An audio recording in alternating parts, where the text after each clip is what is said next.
오늘 말씀 보겠습니다. 성경 말씀은요, 사도행전 25장 13절부터 27절까지 말씀입니다. 사도행전 25장 13절부터 27절까지 말씀을 함께 교독하도록 하겠습니다. 제가 먼저 봉독합니다.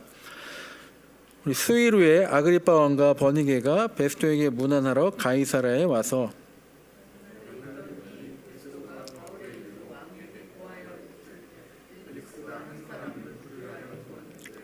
내가 예루살렘에 있을 때에 유대인의 대제사장들과 장로들이 그를 고소하여 정죄하기를 청하기에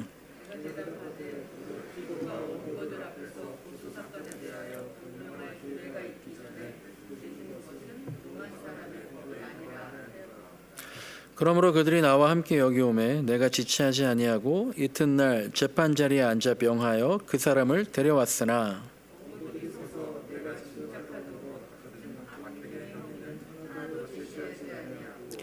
오직 자기들의 종교와 또는 예수라 하는 이가 죽을 것을 살아있다고 바울이 주장하는 그 일에 관한 문제로 고발하는 것뿐이라.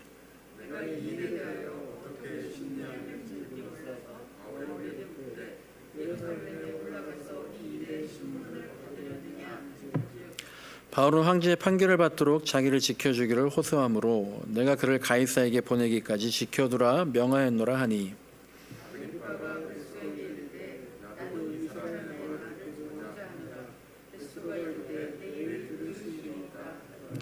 이튿날 아그리빠와 버니게가 크게 위험을 갖추고 와서 천부장들과 시중에 높은 사람들과 함께 접견 장소에 들어오고 베스토의 명으로 바울을 데려오니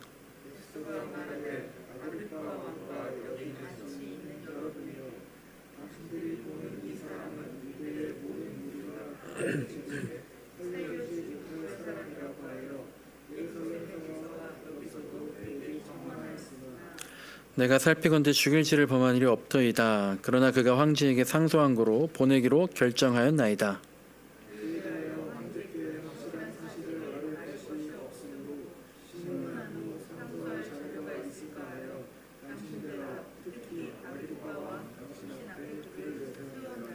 함께 읽겠습니다. 그 제목도 밝히지 아니하고 죄수를 보내는 것이 무리한 일인 줄 아나이다 하였더라.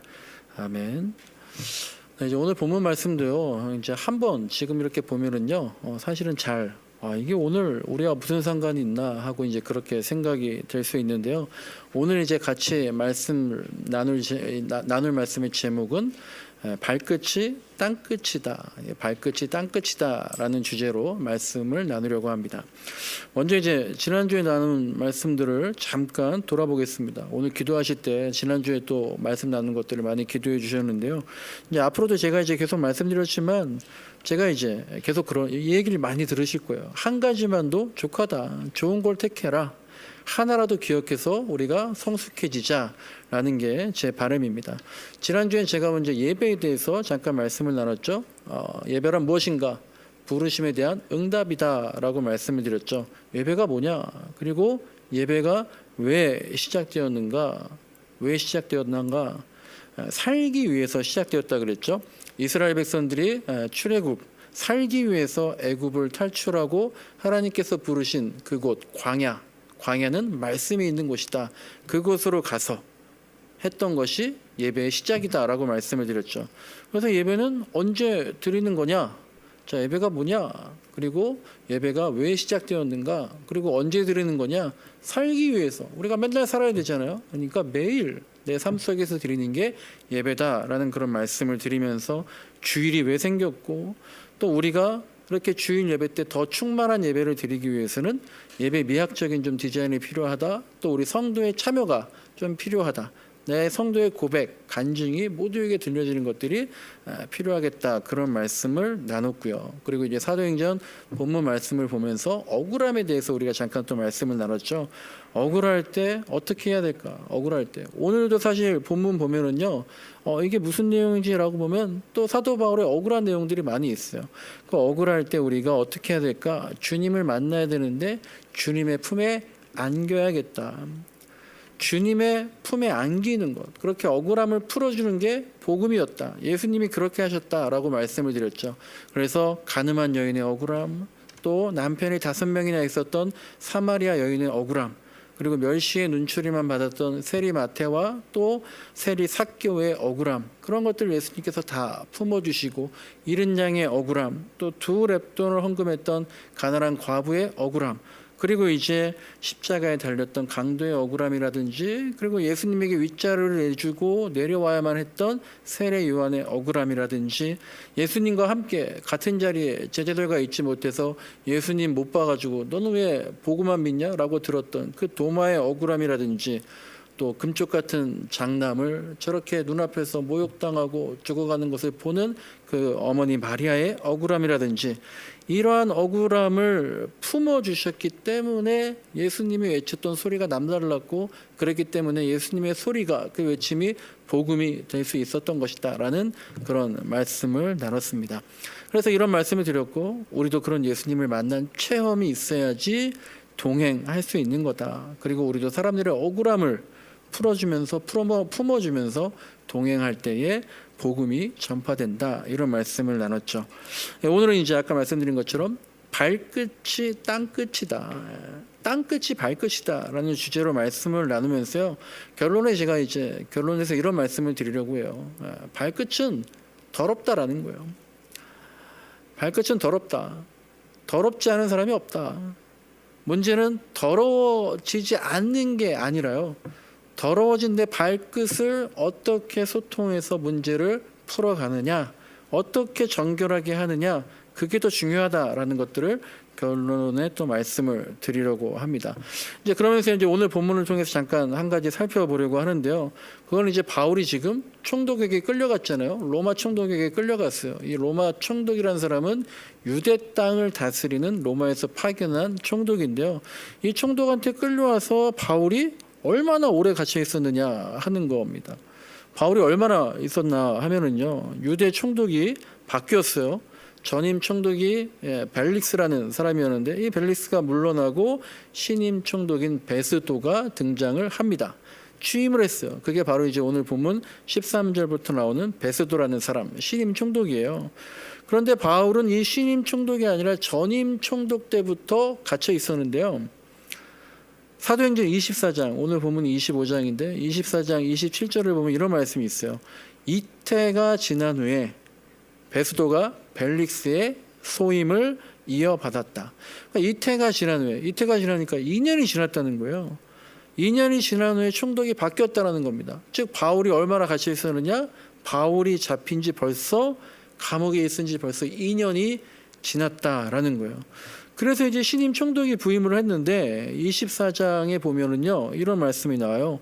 신임 총독 벨릭스가 이 유대를 다스리는 로마 총독이니까요, 유대인의 마음을 얻고자 하여 바울을 그냥 구류하여 두었다라고 24장에 나오는 말씀이 있습니다.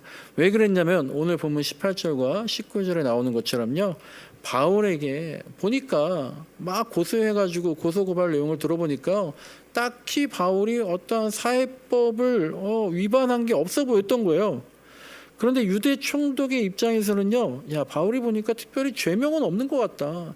그런데 그냥 둬야겠다. 왜 그러냐면 유대인들의 마음을 얻기 위해서, 유대인들한테 뭔가 당근을 쥐어주기 위해서 그랬다라는 거예요. 결국 자기 자신, 내가 총독을 하려면 좀 더 유대 지도자들과 원만한 관계가 돼야 되니까, 이 바울 보니까 특별한 죄는 없어 보이지만 그래도 네가 감옥에 있는 게 낫겠다 싶어서 그렇게 바울을 계속 감옥에 가둬뒀는데, 그게 벌써 몇 년 됐다는 거예요? 2년이 지났다는 거예요. 2년이요. 그 2년간 바울이 지난주 말씀드린 것처럼 얼마나 억울했겠어요.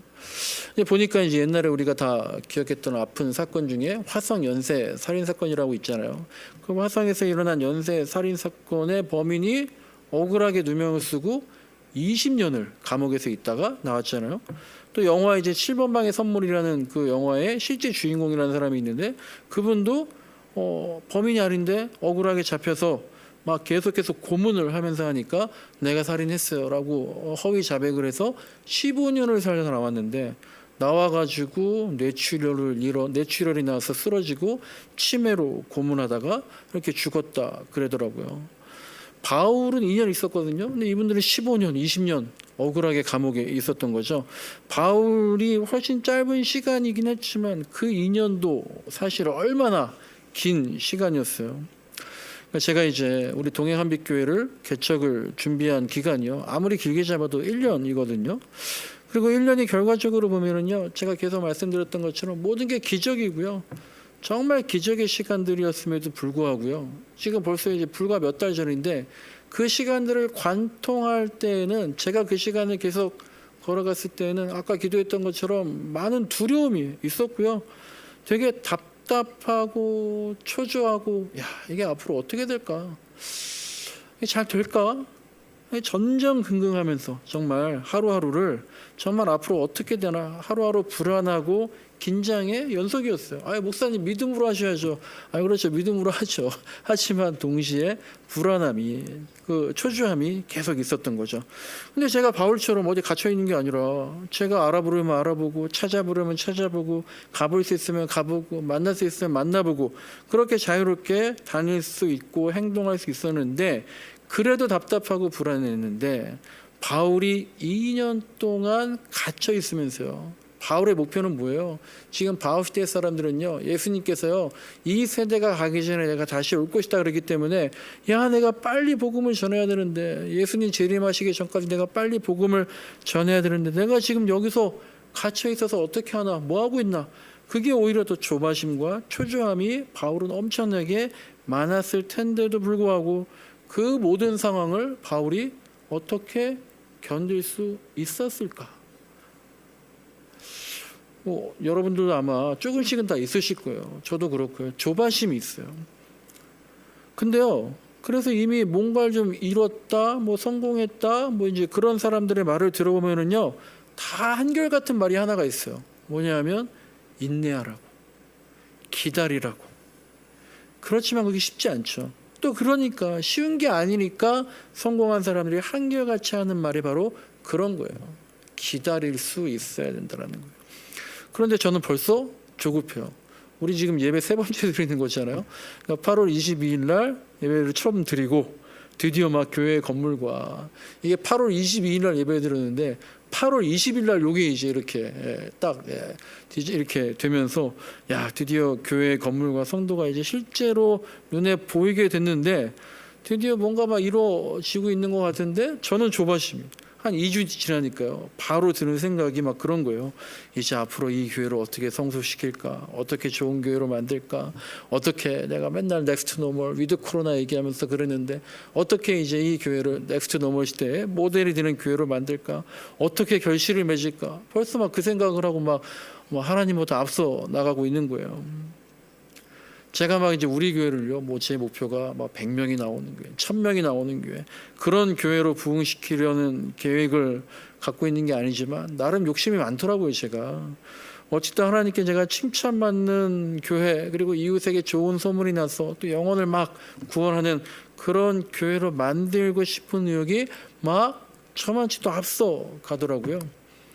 그럴 때마다 이제 제가 저를 스스로 이제 진정시키는 게 이런 말이 있더라고요. 성도들보다 앞서 나가지 마라. 하지만 성도들보다 뒤처지지는 마라. 하지만 하나님보다 앞서 나가지도 말아라. 이 말을 가지고 저를 계속 이렇게 단도질을 하고 있는 거죠. 기다려야 되더라고요. 기다려야지. 아까도 제가 숙성시키고 묵혀야 된다.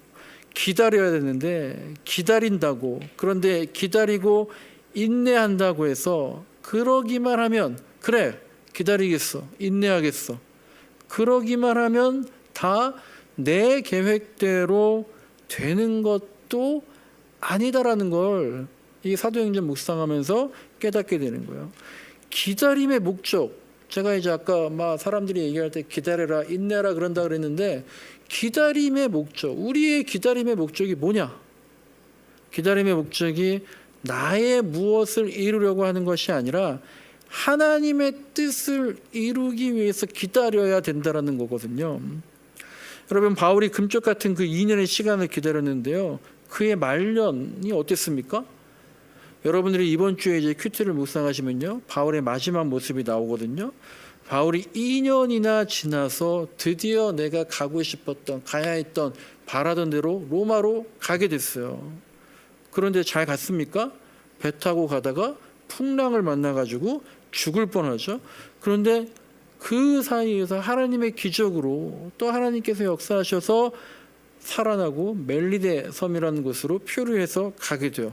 근데 멜리데 섬에 있는 사람들이, 원주민들이 있는데, 원래 있던 사람들이 있는데, 그 사람들한테 여러 가지 기적을 보여주는 거예요. 독사에게 물렸는데도 살아있고요. 또 멜리데 사람에 있는 사람들 계속해서 안수하고 병을 고쳐주는 기적을 계속 보여주니까 이 사람들이 바울을 신으로 막 추앙하고 떠받들게 된 거예요. 그러니까 바울이 또 얼마나 기뻤겠고, 그러니까 자기가 신이 됐다는 게 기쁜 게 아니라 하나님이 이렇게 계속 역사하시는구나, 나와 함께 하시고 동행하시는구나, 이렇게 체험을 했으니까, 이렇게 오래 기다리고 온갖 죽을 고초를 당했어도 그래, 로마로 가는 거, 제가 저번에 한번 카톡에 올렸잖아요. 로마로 가는 것도 성령의 뜻이라 그러고 가지 말라는 것도 성령의 뜻이라고 하는데, 바울은 완전히 확실한 게 된 거예요. 로마로 가는 게 하나님의 뜻이었구나. 그렇게 하고 결국 로마로 가면 하나님께서 역사하셔서 고린도 교회처럼, 에베소 교회처럼 또 여러 교회를 세우고 예수님이 그리스도이십니다 라고 복음을 전할 수 있겠구나 라는 확신에 차서 로마로 갔겠죠. 그런데 그렇게 로마로 들어가고 나서 바울이 어디에 있었다는 거예요? 로마로 들어가고 나서 바울이 계속해서 감옥에 있었다라는 거예요. 그렇게 수많은 체험과, 저도 지금 막 개척하면서 여러 가지 체험, 간증, 기적 이런 것 때문에 너무나 확고하고 말하고 돌아다니는데, 이 바울이 겪은 수많은 체험과 간증거리로 로마로 들어갔으니까 로마에서 복음의 열매가 맺히는 게 당연하다라고 생각했을 텐데, 기도한 대로 정말 그렇게 되는 건데, 바울이 그렇게 확신을 가지고 갔을 텐데 갔더니 바로 감옥에서 계속 있게 됐다라는 거고요. 그러면은 또 표류했다가 살아나고, 원주민들 만나서 죽을 뻔하다가 오히려 신이라고 추앙받고 그랬던 것처럼 감옥에 있다가 나와서 복음을 증거했으면 좋았을 텐데, 그렇게 감옥에 갇힌 후에 거기서 인생을 마무리하게 되는 거예요. 비록 그 감옥에서 자유롭게 사람들을 만나서 말씀을 가르치고 예수가 그리스도라고 복음을 전하고 했지만, 그가 품었던 비전은 그 정도가 아니었거든요. 그리고 그나마 그렇게 사람들을 만나고 할 수 있었던 것도 1차 투옥 때나 가능했지, 잠깐 속방됐다가 다시 잡히고 2차 추옥이 됐을 때부터는 자유롭게 사람을 만나지도 못했어요. 그러니까 말년에는요, 복음도 못 전하고 로마의 복음 못 전하고, 그리고 옆에 사람도 없고요, 만나지도 못했고요. 그의 말년이, 그렇게 화려했던 왕성했던 바울의 그 말년이 참담함과 외로움, 거기에 직면을 하게 됐다라는 거예요. 그리고 결국 이제 사형을 선고받고 참수당하고 순교하게 되는 게 바울의 마지막 모습입니다. 그러니까 기다리면 된다며요. 인내하면 됩니다. 다 그렇게 얘기해요. 근데 기다림의 끝, 기다림의 결과가 바울에게 이렇게 결과되게 된 거예요. 그러니까 로마로 가서 대대적으로 복음을 전하지도 못하고 또 교회를 세우지도 못했고, 말년에는 아무것도 없이 쓸쓸히 죽음을 맞이하고요. 그러니까 온갖 체험을 하고 기다렸는데 그 기다림의 끝이 자신의 계획과 자신의 비전대로 되지 않았다라는 거예요. 기다렸는데 내 계획대로, 내 비전대로 되지 않더라라는 겁니다. 눈에 보이는 아무런 결실이 없었다라는 거예요. 그런데 이런 바울의 마지막을요, 여러분 잠깐만 생각해 보시면, 바울의 마지막 그 인생이, 마지막 모습이 누구랑 닮았냐면 예수님과 너무나 비슷한 것 같아요. 예수님의 마지막과 비슷하더라고요. 예수님도 마지막 때에는요, 아무도 없었잖아요. 사람이 많았지만 내 편은 하나도 없었어요. 아무것도 보이지 않았잖아요. 그런데 예수님의 그 한 알의 밀알이, 그렇게 한 알의 밀알이 땅에 떨어져서 죽으니까, 죽음 이후에, 예수님께서 죽은 이후에 오히려 큰 열매를 맺는 나무가 되었던 것처럼요, 바울도 감옥에서 어떻게 보면 갇혀가지고 아무것도 못한 것처럼 보이지만 그 죽음 이후에 모든 교회를 살리는 열매가 어디서 맺혀졌냐면 바로 감옥에서 썼던 편지들, 옥중 서신들, 그것들이 결국 바울 죽음 이후에 모든 교회와 교인들에게 전달되면서 오히려 큰 열매를 맺게 되는 결과가 나왔다라는 거예요. 그러니까 저나 여러분이나요, 이 교회를 위해서 또 각자의 삶의 자리에서 열심을 다하겠지만요, 그 결실, 내가 정말 열심히 하니까, 내가 정말 열심히 계획하니까, 내가 정말 열심히 플랜을 짜니까 그 계획과 결실이 언젠간 되겠지, 어디서 되겠지, 그렇게 열심히 계획하면은요, 그것은 내가 떨어져 미랄이 되는 게 아니라요, 내 마음을 자꾸 핥혀서 스크래치 내고 상처를 입히는 거예요. 기다려야지, 인내해야지. 그러면 내 계획, 내 꿈, 이게 이루어질 거야. 이게 그리스도인과 일반 사람들의 생각과 약간은 다른 것 같아요. 우리가요, 가정에서든 직장에서든 또 어떤 삶의 자리, 어느 누구와의 만남, 어떤 미래에서도요, 인내해야 되고 기다려야 됩니다. 그러나 제가 지금 말씀드리는 건 이거예요. 왜 인내하는가? 왜 기다리는가? 그렇게 인내하고 기다리는 것이 내가 무엇을 이루려고 하는 것이 아니라, 혹은 나의 나라를 위하는 것이 아니라 하나님의 나라를 위해서 내가 지금 기다리고 있는 건가? 하나님의 나라를 위해서 내가 지금 인내하고 있는 건가? 이것을 우리가 기억을 해야겠다는 거예요. 제가 나의 교회, 우리의 교회, 그리고 여러분이 내 직장, 우리의 가정, 여기에 대한 집착을, 그게 집착이 되면 버릴 수 있어야 된다는 거예요. 하나님의 교회, 하나님의 직장, 하나님의 가정, 하나님의 나라, 하나님의 사회, 이걸 만들어가는 과정이 그리스도인의 기다림의 시간표, 인내의 시간표다라고 하는 겁니다. 제가 이제 주중에 이틀 동안 서울과 경기를 막 오가면서요, 몇 분들 만나고 이제 인사하고 왔다 그랬잖아요. 두 분 목사님을 만나고 또 한 분 장로님, 그리고 친구들과 후배들 좀 만나고 왔는데, 이제 후배들이 창업을 해가지고 이제 뭘 하고 있더라고요. 그래서 이제 그 친구들이 또 저랑 막 한참 얘기하는 게 똑같아요.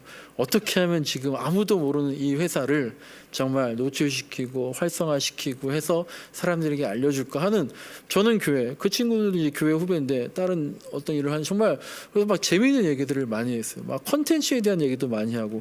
근데 한 친구가, 후배가 그러더라고요. 뭐 자꾸만 이렇게 되는 직장, 되는 회사, 되는 교회, 뭐 예를 들면 그런 게 아니라 백종원의 골목식당처럼 안 되는 식당, 안 되는 직장, 이렇게 하면 안 된다라는 거를 자기가 아는 친구가 뭐 한번 했다라는 거예요. 그랬더니 그게 한번 유튜브에서 대박이 났대요. 제가 그랬더니 그렇구나라고 했는데, 그 옆에 있는 후배가 그러는 거예요. 목사님, 형도요, 한번 안 되는 교회를 한번 해보세요. 이렇게 하면 안 된다. 안 되는 교회를 한번 해보시는 것도 어때요? 그래서 그래? 막 흐름이 그렇게 가니까 될 것 같은 막 하여간 막 이런저런 얘기들을 막 하고 왔는데요. 근데 이제 제가 이제 사역했던 그 교회 담임 목사님들하고요, 연세 많으신 한 장로님 저에게 격려하시면서 하신 말씀들이 있는데요, 다 똑같아요.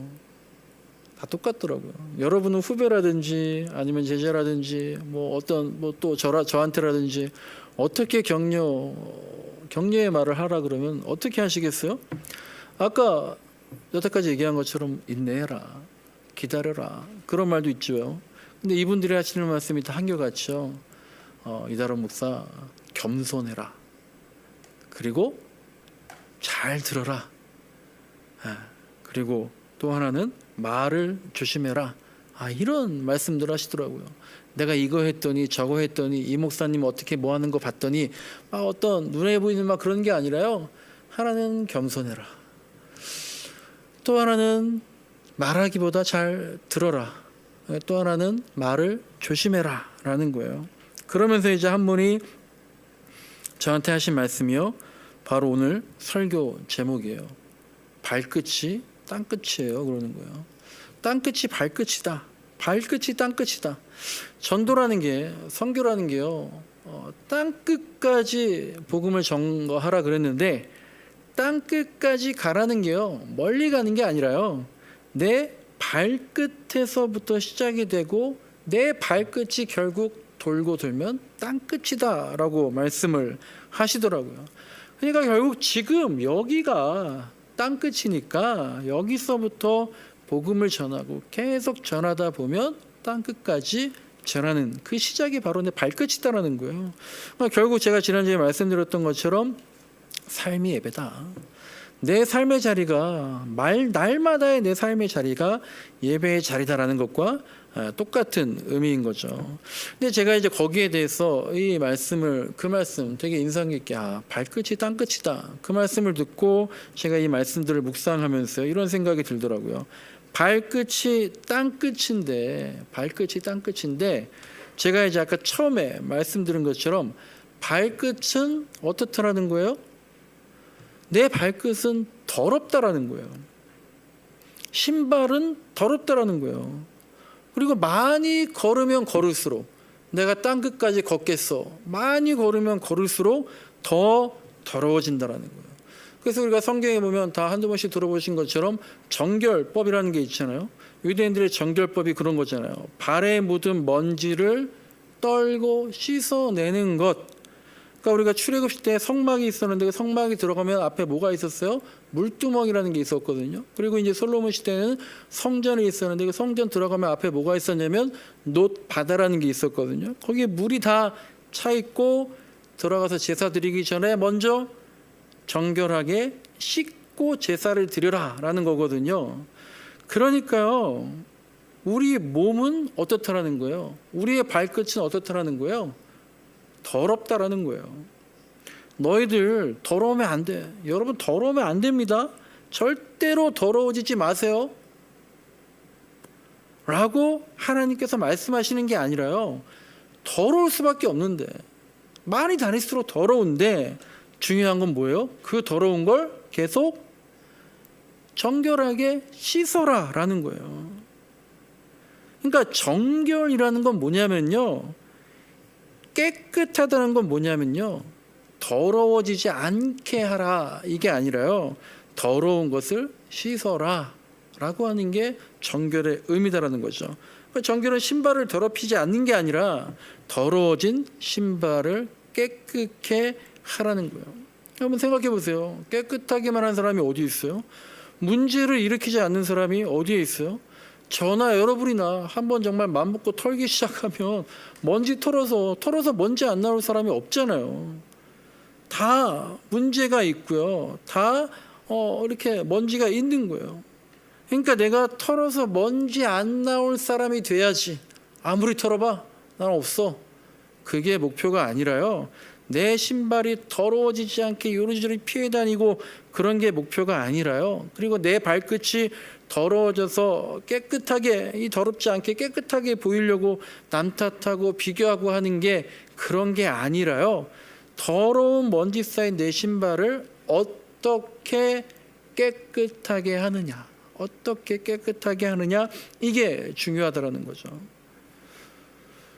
요새 이제 뭐 제가 정치 얘기를 하는 게 아니라 대선이 이제 얼마 안 남아가지고요, 대선 후보들의 얘기가 뉴스에 계속 나오잖아요.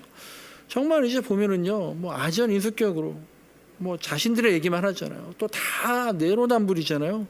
아까 저한테 격려하시면서 말씀하셨더라는 것, 겸손 이런 게 없고, 잘 들어라, 듣는 자세가 없고, 말을 조심하라 이런 것도 없고, 모든 후보들에게, 그러니까 뭐 여기서 터지면 막 욕하다가 근데 또 여기서 터지고, 그러니까 모든 후보들에게 문제가 생기더라고요. 그러니까 이건 제 개인적인 생각인데, 저는 옛날에는요, 문제가 없는 사람을 막 고르고 막 선택을 했어요. 문제가 없는 사람이 정치인, 그런 정치인이 대통령, 국회의원이 될 자격이 있다라고 생각을 했는데요. 근데 이제 지금 보니까 문제가 없는 정치인이 없어요. 그냥 그런 것 같아요. 근데 여러분 생각해 보세요. 정치인만 그렇습니까? 저나 여러분 모두 마찬가지라는 거예요. 모든 사람이 마찬가지. 문제가 없는 사람이 어디 있겠어요? 문제가 없는 아빠, 문제가 없는 사장, 문제가 없는 목사, 문제가 없는 어르신, 문제가 없는 사람들 아무도 없어요. 정말 중요한 거는 문제가 없는 게 아니라 그 문제를 어떻게 소통하며 처리하는가, 이게 더 중요한 것 같더라고요. 말씀을 마칩니다. 여러분, 발끝이 땅끝이에요. 바로 내 눈 아래 발끝을요, 바로 내 눈 아래 발끝을 저 멀리에 있는 땅끝처럼 바라보면서 살아야 돼요. 근데 여러분, 발끝을 보려면 어떻게 해야 됩니까?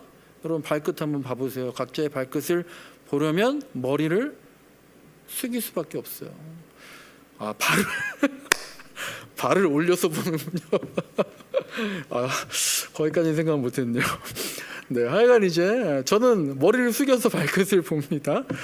네, 근데요, 그렇게 머리를 숙일 때에 바울처럼, 예수님처럼 미랄이 될 수가 있다라는 거예요. 그러면 제가 아까 드린 말씀이 뭡니까? 나의 원대로 기다리는 게 아니라 아버지의 뜻대로 되기를 기다릴 수 있게 되는 것 같아요.